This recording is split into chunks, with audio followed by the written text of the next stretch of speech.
Good morning, everybody. Chubby Retro back with another EGM magazine. Today we are going to be looking at issue number 86. As you can see, it has PlayStation Soviet Strike on the cover, 20 killer pages of Nintendo 64 coverage. Now, this is from September 96. So this is right around when the actual Nintendo 64 came out. And so it's, I guess, just coverage about the impending release of the system. First previews of Mario 64 and Pilot Wing 64. Let's take a look. As you can see here, it says number 86. It says your guide to Nintendo 64, PlayStation, Saturn, Super NES, Genesis, Game Boy, Game Gear, Neo Geo, and the 3DO. Was $4.99. As you can tell, it's not a very thick magazine. Back cover is Buster Brothers Collection for the PlayStation and the Saturn. A game that I had seen. I'm not familiar with this game, never played it, so let's take a look.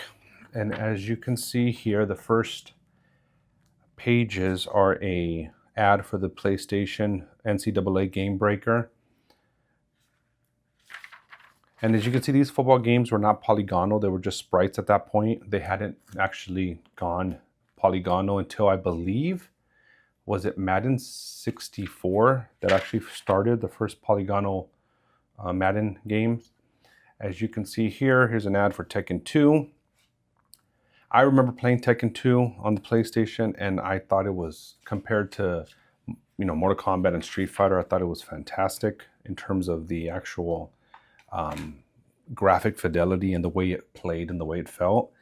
As you can see here, EGM, Ed tries out Namco's Galaxian 3 at a recent Japanese PlayStation show, and an ad for the GX TV by Samsung, which was a video game ready TV. I think it was only 13 inches, but it had surround speakers, supposedly had special, all the connections for multiple hookups in the back. It says coming in September. Skip the page. And then we have the Alien trilogy from Acclaim. It's a shooter coming out on the Sega Saturn and PlayStation. So once again, it's not 3D, it's not polygonal, it's sprites, but it says it's a 3D engine. The 3D engine is first rate, a real winner. So also here we have a 2-page ad for a game called Burning Road. PlayStation, exclusive for PlayStation, and I'm not too familiar with that game. And then we have here the different departments, features, game directories. It says, say hello to Nintendo 64 and its awesome games. It's a long day's journey into nights. That was that like 3D flying Sega Saturn game that I am not too familiar with. I never really played it. I've seen it, but... And then we have a 2-page ad here for Die Hard Trilogy for the PlayStation, Saturn, and Windows 95. So now we're getting some... It doesn't say PC, it says Windows 95 specific. So let's see. Sells like hotcakes. So this is the Nintendo 64 launch in Japan makes history, but will history repeat itself in the US?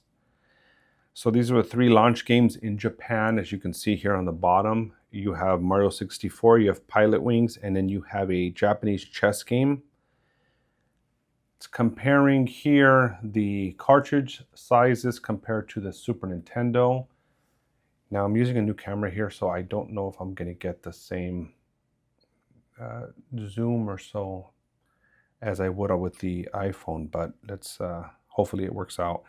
And then it shows that the N64 cartridge is smaller. But remember, these Super Nintendo cartridges, I'm sure the N64 as well, but I mean the board was probably only half, and this was all just open space. So Mad Catz gets in the N64 Act, and just talking about the anticipation on whether it would be as popular as it was in Japan, which I believe it ended up being at launch. Saturn's first to exploit the net, so we're talking about peripherals that will give you online access to with the Sega Saturn. You have a modem, keyboard, and a disk drive. I don't know if all that stuff came out here. I didn't have a Saturn, so I'm not too sure. And back in those days, remember, that was the beginning of the internet. I mean, I remember I was excited that we upgraded our modem from a 14.4K inside of our computer up to a 28.8 or 36.6, I think. And it was just like, oh my God, we have the latest technology. So all this stuff was probably dial up. So I wonder how that functioned in terms of if you were able to play competitively online. There's an ad here for PC and Macintosh, PlayStation and Saturn, a game called Bedlam. Just a volcano erupting, so I don't know too much about that game. I'm not familiar. The flight controllers for the PlayStation Play PS on your PC. So you can buy this peripheral that would allow you to play your PlayStation on your PC. Now I remember there was a program that was out on the Mac, probably on PC as well. I'm trying to remember what the name was, but you were able to play your PlayStation discs on your Mac computer. I can't, the name escapes me, but I remember that. Then we have an ad here for Jumping Flash 2 for the PlayStation 3D gaming experience. I don't know if this looks like the artwork, the same artwork as that Space Station Silicon Valley for N64. I don't know if it was the same developer, but the art style looks very similar. Then we have a 2-page ad. Now, we're still getting ads for the Super Nintendo. A 2-page ad for Kirby Superstar, 8 games in 1. And so this was like a I guess like a Mario All-Stars type of thing, where they had multiple versions of Kirby games on a Super Nintendo cartridge. So it's a nice 2-page ad. And then we have ratings. So now we're getting into the ratings of Nintendo 64. The review crew we have here: Sean Smith, Dan Shu, Crispin Boyer, and Sushi X. The infamous Sushi X that nobody knows what he looked like. At least I don't know what he looks like. So the game of the month, which was a platinum, is Super Mario 64. He got 9.5s across the board. Worst feature was the camera angles. I would agree. Also try, nothing like it. So there was nothing at that point like Mario 64. I remember that it was so clear. I mean, even when you compare the clarity, it's simple. It's a lot simpler, but the clarity of Mario 64 versus like Knights, which was also a 3D game, for some reason they looked very blurry or blocky. And this one was just so crisp. Even Pilot Wing 64, the textures were very basic and simple, but they looked smooth and clear. And Pilot Wings was the gold game of the month. 8.5, 8, 8.5, 8.5. And then of course another gold was the Sega Saturn Knights game. Then we have Loaded, True Pinball, Legend of Oasis, Jumping Flash 2, Die Hard Trilogy, games that we've kind of already looked at. Eyeglasses. Just because you don't have to go to your room, just because you have to go to your room doesn't mean you have to stay there. I'm not familiar with these. I don't know if they ever worked. I'm sure they were just projecting on the, on the lenses, but yeah. Tekken 2, Ragnargard, and Tetris Attack, and an ad for Time Commando. I remember during this EGM time, during the late 90s or the mid to late 90s, there was a lot of experimentation in terms of accessories. There was a lot of stuff, baseball bats, vibrating backpacks, vibrating boards you would sit on, different styles of controllers. There was a lot of experimentation in terms of accessories that I think we don't get nowadays. And now it's just basically, let me just perfect the controller that you have. Another gold was the Super Nintendo Kirby's Superstar. So 9, 8.5, 9, and an 8. Genesis Lobo, and then we still have some Game Boy games being reviewed. And then long before, there was the Ultra Super Duper 64-bit Polygon Video Capture Hardware Hype Weird Type Pointless Game Ratings. So this is an ad for, let's see what it is. Namco.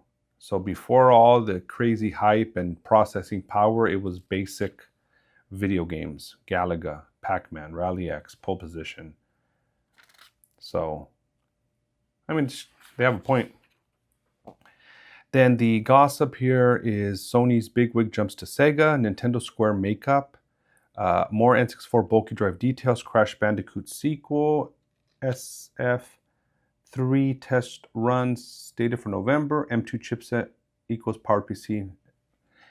And then we have, of course, the cards that I would never pull out, which is a move sheet for Soul Edge. And then we have an ad for Bubsy 3D on the Sega Saturn and PlayStation. An ad for PowerPlay 96 for the PlayStation and Saturn and Windows 95. So it's a hockey sim. Tricks of the month was for Jex. And if you have a trick of the month, you win a controller. An ad for Activision's Blast Chamber. An ad for Ultimate Mortal Kombat 3. And then some Game Shark codes. I never had a Game Shark. I had a Game Genie back in the Super Nintendo days, but I never had a Game Shark after that. So some cheat codes for Cyberspeed and an ad for Nights into Dreams for the Sega Saturn. Some more tricks for Triple Play 97, DKC Diddy's Conquest, Ultimate Mortal Kombat 3, Bust a Move 2, and then an ad here for Alone in the Dark, I guess it's a sequel, One-Eyed Jack's Revenge. Like I mentioned, we had the Alone in the Dark, like the first one for PC or for Macintosh, and it's funny how blocky and choppy the graphics were, but it did have its scary scenes. Need for Speed, Quarterback Club, Bust a Move 2, Jumping Flash, and V Tennis. And then a small ad here for RoboPit on the PlayStation and Sega Saturn. College Slam, Street Fighter Alpha, Slam and Jam 96, Jex or Gex, I don't know how to pronounce that, but I just say Jex. And a steering wheel, Performer Turbo Wheel. And a very cool Nintendo ad for Super Mario RPG, Legend of the Seven Stars. Shows a few screenshots, pre-rendered stuff, so a la Donkey Kong Country. But it looked cool. I've never been a big RPG fan, so I never played that game, but I've heard nothing but good things about it. And then this is the feature on the game that was on the cover for PlayStation, EA's Soviet Strike series. And just kind of a breakdown of the development, some screenshots. By today's standards, very, very bad screenshots. But, of course, this was for the time, which was... I mean, like even this. Look at these games. Dungeons & Dragons Iron and Blood. It's a 3D fighting game. I mean, look how blurry and low quality, low res the screenshots look. I mean, and these are screenshots they put in their ad. This is what they're selling the game at. But, I mean, that's where we were at the time. You know, now everything is super, super clear, high res, 4K, you know, and yeah, times have changed. So Nintendo's new toy, the vapor is now clearing. Now I wonder, who would have preferred it stay with the name Ultra 64? Because I remember when they named it Ultra 64 in the logo, I thought that was really, really cool. And I know they wanted to keep the same name across the whole country or the whole world, Nintendo 64, because that's what it was going to be named in Japan. But I've always wished that it would have stood as Ultra 64. I think Ultra 64 sounds, you know, ultra. Nintendo 64, it's brand recognition, but still, I wish they would have kept it as an Ultra 64, at least in the US. But anyway, so this is kind of a breakdown of games that came out, games that I had. Blast Corps, fantastic game, fantastic game. Star Wars, Shadows of the Empire, another fantastic game. I beat that game. I loved it, even though now it's kind of hard to go back to, but I quite enjoyed it when it was first out. Never played the Kirby games, but of course Mario Kart, Pilot Wings, Wave Race was another fantastic game, Star Fox. Rented Top Gear. I didn't own Top Gear until later on, but I rented it and it was also fantastic. So, and a lot of people don't like the controller. I mean, I would agree that probably the GameCube controller is probably the overall best that Nintendo's ever done, but the N64 controller I quite enjoyed. So here is just kind of a breakdown of some of the tricks that the N64 could do graphically that maybe other systems could not do. So yeah, I mean, interpolation, anti-aliasing, you know, the high resolution versus normal resolution, clipping, culling, all that cool stuff. So, and then a kind of a sneak peek at Mario 64. Some screenshots. I've said this in the past. I remember when we first booted up Mario 64 on release day in '96, and it was just like, wow. I have never seen anything like that. Pilot Wings. I always thought that was a cool Easter egg. Mount Rushmore with Mario on it. And some more kind of looks at islands of different viewpoints on Pilot Wings. And this is a game that I just remembered right now, Freak Boy. I remember seeing these screenshots regarding this game called Freak Boy.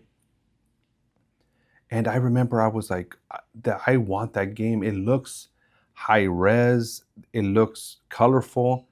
And I don't know if this game ever came out. Let me know in the comments if anybody knows if this game ever came out or if it ever evolved into something else. But I just seeing this right now, I remember Freak Boy. I remember Freak Boy, and I remember wanting this game. And then you, of course, have the prerequisite 90s ad for 10, well, it used to be 10 cassettes, and now it was 10 CDs for the price of one. And so I remember when we used to do this, we'd buy CDs or cassettes and get a bunch of them in the mail, and then you'd have to pay $1. But I think you had to join a membership if you took advantage of the 10 for one, then you had to buy 2 within the next year or something. And some more graphics here pertaining to, or screenshots, I'm sorry, to that Freak Boy game. I mean, it still looks cool. I'm still interested in it. And then Dead Ahead. I don't know what this ended up being or if this ever came out. You have an ad for Starfighter for PlayStation and Saturn. And then you have some more Top Gear Rally, Ultra Combat, and Cool on Paw, which is a puzzle game. Iron Man XO Man-O-War in heavy metal for PlayStation, Saturn, DOS, CD-ROM, Game Boy, and Game Gear. What was this? It's just like a side-scroller? Armor-plated Apocalypse. So, 3D rendered graphics. And then a breakdown for Knights. And then, yes, I remember Saturn as a response to the N64 controller. I believe they released their 3D analog controller, which was this shape, which I always thought was kind of weird. Never used it, so I don't know how it played. But this came out as a response to the N64 analog controller, and also for this 3D Knights game, just because, you know, they wanted you to be able to move within the 3D space nicely. So some more on Knights, and then an ad for Sega Saturn Dragon Force, an RPG. More Knights, another ad here for Shining Wisdom for Sega Saturn. And then a preview of a game called Twisted Metal 2, which is a cool game. And I actually played more Vigilante 8 later on, which was kind of a clone of Twisted Metal. But I also quite enjoy the Twisted Metal TV show. It's actually not that bad. And then the next wave was a preview of Street Fighter Alpha 2 for the Sega Saturn. It's missing in action characters that I guess were not in the game. Dragon's Lair, I never figure out how to play that game in the arcades. Maybe I'm just slow, but I just never could figure out what the heck to do. True Pinball for Saturn, and an ad for Sega Sports World Series Baseball 2. And let's see, there is a preview for a game called Tomb Raiders. Tomb Raiders, Lara Croft and the Temples of Doom. Sounds a lot like Indiana Jones, so I wonder if that's why they changed the title. So, yeah. I know they just remastered these games and they released them, or I don't know if it's been out yet or if it's coming out. But. And then a Jumping Flash 2 preview for the PlayStation. Incredible Hulk for PlayStation. It's funny because that looks like a Super Nintendo game. A lot of the early PlayStation games looked like they were still Super Nintendo games. There was really no difference until they actually went polygonal, and then that's when you started to see the difference. Bubsy 3D for PlayStation, and an ad for Crash Bandicoot. Crash in early and get a free alternative music CD. Go to your participating retailer before September 9th and reserve your copy of the incredible soon-to-be-released Crash Bandicoot. You'll get a free music CD, a 12-track alternative mix that you won't find anywhere else while supplies last. Interesting. Very interesting. I didn't play Crash Bandicoot right away when it first came out because I didn't have a PlayStation, but easily it's become one of my favorite games to play. I remember I bought the remaster or reissue of Crash Bandicoot Trilogy for the Switch, and I enjoy playing that. Anyway, Legacy of Kain for PlayStation. It's turning into another 22-minute video. Gunship for PlayStation, another helicopter game. And then here is a fold-out ad for Quarterback Club 97. Oh, and it's torn. Uh-oh. I'm not taking care of my stuff. Oh no, it's a full fold out. Jeez, I'm ashamed. It's torn. Shame on me. Super Nintendo, Marvel Superheroes, War of the Gems. The battle for precious stones begins now. Interesting. I've never seen that game before. I don't recall it. I'm gonna have to look into it. And then you have these games here for Super Nintendo. It's Prehistoric, Artie Lightfoot, Sink or Swim. Strike Point ad for PlayStation. And then we have Power Rangers Racing. And then you have an ad for some arcade classics for Genesis, Game Boy, and Super Nintendo. Next wave of Soul Edge, Tecmo's Deception for PlayStation and PlayStation. Perfect Weapon and Spot Goes to Hollywood. Starfighter, Pitball for the PlayStation, and an ad for Tecmo's Deception. Alien Trilogy, and Machine Head for the Saturn. The Divide Enemies Within. Bust-a-Move 2, Cyber Thug, Quake, Mr. Bones, Slamscape, Bubble Bobble, Cheesy, and a arcade pad. Dragonheart, Duke Nukem, War 3010, The Revolution.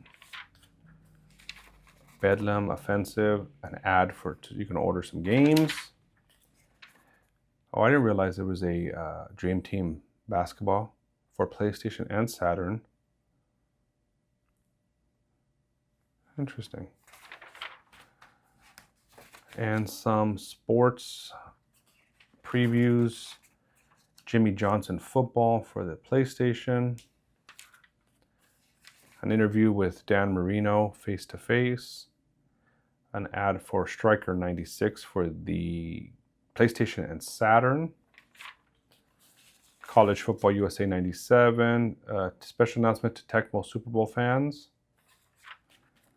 Quarterback Club 97, Hardcore 4x4, Enter to Win Die Hard Trilogy Contest, NASCAR Racing along with F1 Challenge for the Saturn, Decathlete, so these are some box scores for sports games at the end, the third installment of the Shining Wisdom Contest, and then some letters. And I remember I wanted these wireless controllers so bad for the Super Nintendo. I never got them, but I remember I used to see ads for them and it's like I wanted them. Nuke.com, so a lot of get connected with Nuke.com, a lot of transitioning into the web. And a bunch of letters here. Of course, the usual EGM letter art. Fantastic stuff. Power Slave coming in November. Some contest winners and ads for games at the back. So once again, another ad for the Nuke.com. I wonder if that still works. And order the Game Shark and you get a free shirt. So there you go, guys. Another EGM magazine. That was a look back at EGM number 86, September 1996. It was $4.99. And it came in at what? How many pages did this come in at? 48, 52, 54, 55. 155 pages. So not a big one, but yep, another issue of EGM. Thank you so much for watching, guys. I appreciate the support. Like, subscribe, and comment. And if you know anybody that may like this content, go ahead and refer me over to any friends. I appreciate you all and have a good day.